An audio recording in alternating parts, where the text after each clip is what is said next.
Hello kindergarten, so today we are going to start this self-portrait that we're going to base on the book My Many Colored Days by Dr. Seuss. And our learning objective for this assignment is to describe what an image represents. And so what we are trying to do is represent an emotion or a feeling in our self-portrait. And so this was mentioned in Dr. Seuss as being a purple day where you're low down and you're dragging your tail. And then the gray day, or gray feeling, was represented with a gray owl, his eyes nice and wide, and where he doesn't move at all and stays very still. And so here are two examples of some self-portraits of different emotions that we saw in Dr. Seuss's book. So we're going to start drawing our self-portrait. We're all going to draw it very much the same way. And then when we add the hair, that's when it's going to kind of look like us. So you're going to start with a white piece of paper. You need to write your name and the day you have art, day A, day B, day C. You're going to flip it over and you're going to get an oval to trace around, and you want to place the oval in the middle of the paper, trace around it carefully with your pencil. So the first thing that we want to start with is a neck and shoulders. So you want to add two short lines down by the chin. You don't want the lines too skinny or too far apart, and then you're going to draw a horizontal line that curves off the edge of the paper. And then you want to add two curved lines at the neck, the bottom of the neck, to look like the top of a t-shirt. So the first thing we're going to do is the eyes. So what you need to think about is, what emotion do you want to represent? Do you want to represent happy or excited? Do you want to represent sad or low down or angry, or just kind of in the middle, like the green fish was just kind of Do you want to just represent that? So we're going to start with this one. If you want to do like a happy face, we're going to start with happy eyes. So you want to kind of find the middle of the oval from top to bottom, and that's where the eyes go. And to draw happy eyes, you draw two curved lines that are kind of short, or hills, and then you draw bigger hills that connect for the eye shape. And then you're going to draw a circle, the colored part in the eye, and then another small circle that you fill in for the pupil, the black dot in the eye. And you do that on the other one as well. The eyebrows just kind of arch over the eyes. Your nose goes halfway between the eyes and the chin, and it's just going to be a shallow, short little U line. And then the mouth, you need to decide, are you just going to do a smile line, or are you going to do a mouth that has a lot of teeth? So I'm going to do a happy person with this one, so I'm going to draw a curved line, a smile line, and then a straight line across, and then some vertical lines for teeth, and then I need ears. So that's if you want to do a happy person. Okay, so now I'm going to do a sad person. So this time I'm going to make the eyes droopy because they're sad. So the eyes go halfway between the chin and the top of the oval, so right about here is midway, halfway, and I'm going to draw some droopy eyes. So I start with some curved lines that start high and curve down towards the edge of the oval. And then I draw a curve, another big swooping curved line from the top of that line to the side of the line. And then I draw a circle for the colored part of the eye, and then a black dot for the pupil, and another circle and black dot. The eyebrows droop along with the eyes, so I draw some curved lines right above the eyes. The nose is the same, so it's a shallow or short U, and then since they're sad, I'm going to do a frowny face. And then I need to add ears, and that's if you want to do a sad face. Okay, so this time I'm going to do a mad face, angry. So I need to find the middle, top to bottom. And this time I'm going to do diagonal lines that start low and go high towards the edge of the face. So in the middle of the face I start low and I go high towards the edge, the outer edge. Then I do a curved line sweeping around to the other side. I add the iris, the colored part of the eye, inside, a big circle, then a small little circle filled in for the pupil, the black dot in your eye. Eyebrows follow the top of the eye. The nose stays the same, short U. And since he's mad, I'm going to draw a slightly open mouth with some teeth to make it look like he's gritting his teeth. He's so mad. And then we need ears. And ears go on the side by the nose and the eyes. All right, if you want to make a surprised face, like they're staring and not moving and shocked, you're going to find the middle of the oval, top to bottom, and you're going to draw big circles for the eyes, just like the owl in the story. And then we need a smaller circle with a black dot in the middle. The smaller circle is the colored part of the eye. The little black dot is the pupil. Our eyebrows raise up above our eyes. We have a short curved line for the nose. We need ears between the nose and the eyes. And then the mouth, we're gonna draw open, like a big black open space, like they're shocked. All right, and your final choice today is if you just wanna do a meh, like not any emotion, you're just kind of in the middle. It's like that green fish in the story. In the middle for your eyes, you're going to draw 2 ellipse shapes. If you can't draw ellipses like lemon shapes or football shapes, you could draw ovals. And then you're going to draw a circle for the colored part of the eye and a black dot inside the circle. Short nose, short U. You need arched eyebrows above your eyes. And then just a straight line across for your mouth. Okay, so that's how some of those emotions in Dr. Seuss's books, that's how you draw them. So remember, this is a self-portrait, a picture of you. So now we've got to add the hair. And there are lots of choices for different kinds of hair, for boys and girls. So I'll do Shaggy Boy Hair. So boys, if you have a slightly longer hair on the top of your head, I'm going to show you how to draw that. So you're going to draw a zigzag line that goes down to the ear. So you start high in the head and go down to the ear, a zigzag line for Shaggy Boy Hair, and then you're going to erase the top curved part of the oval. You're not finished because that's just the bottom of your hair, the part that's close to your eyebrows. You got to draw the top of your head now. So then I do another zigzag line where the curved line used to be, and there's some shaggy hair, and then I add a couple of lines inside to look like pieces of hair. I want to do a boy that has spiked hair. Maybe you spike your hair up. You're going to draw a curved line just underneath the top curved line from one ear to the other, and then you erase the curved line on top, and you're going to add the spikes if you spike your hair up. So you're going to add a zigzag line from one ear to the other.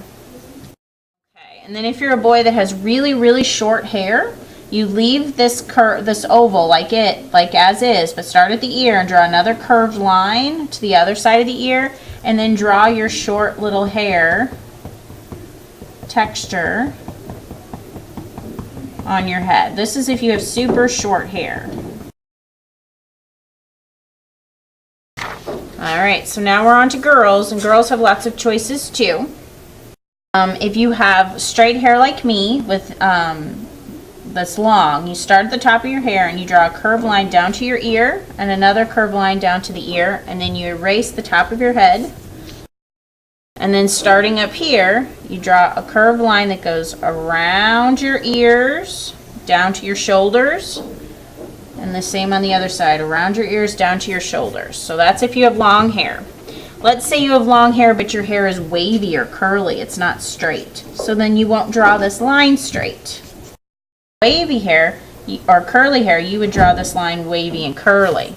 And then you're going to draw curved lines or swirls for your curls. If you don't have curly hair, this side is my straight side, you would just add some straight lines to show your hair. Let's say you have short hair. You're a girl and you have short hair. You're going to draw a zigzag line kind of across the top of the head, erase that curve. Then you're going to go up, over, and around the ears, but you're not going to go all the way to the shoulders. You'll go up, over, and around the ears, but then you're going to stop at the neck, and you're going to draw a straight line into the neck to show your short hair. And then girls, you need to add a couple of lines in here to show what kind of hair you have. So if you have wavy hair, this line would be wavy, just like before in my other drawing. You would draw this line instead of curvy, you would draw it wavy, and then you would add your swirls and your curls for your hair. For a ponytail, You're going to draw from one ear all the way over to the other, a curved line, and then add your ponytail. Add a little rectangle and have your ponytail hang down. If you do 2 ponytails, then add 2. Add another rectangle over here and another ponytail over here, and you can have 2 ponytails.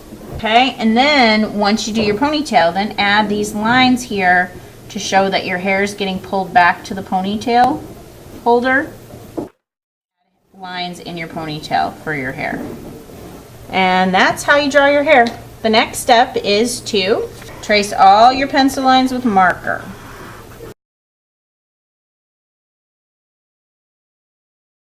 Okay, now you only color in the mouth if you did one of this expression with the mouth open. Then you color it in. Otherwise, your mouth doesn't get colored in.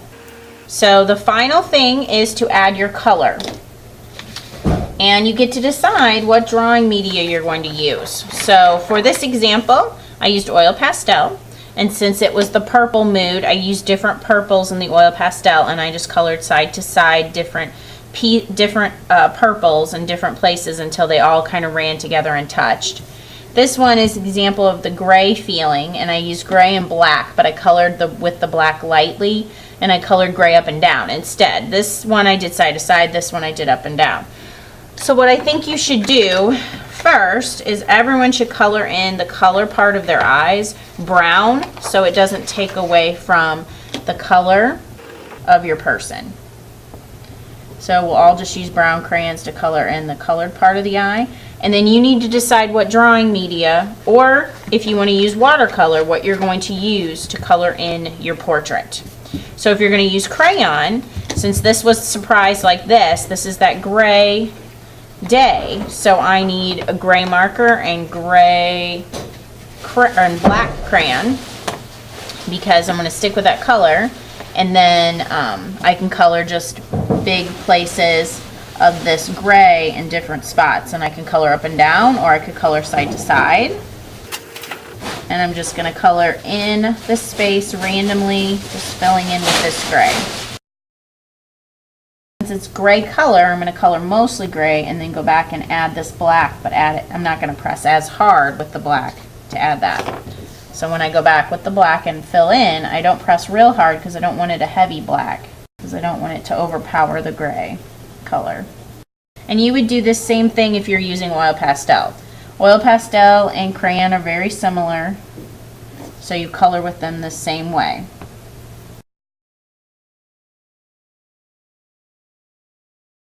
Okay, so if you want to do watercolor, this is what it might look like if you do watercolor. So this is my happy horse page where it was happy, kick up my heels like a horse, and this is red and red-orange together. On this one, this was angry and mad and loud, and that was brown and black.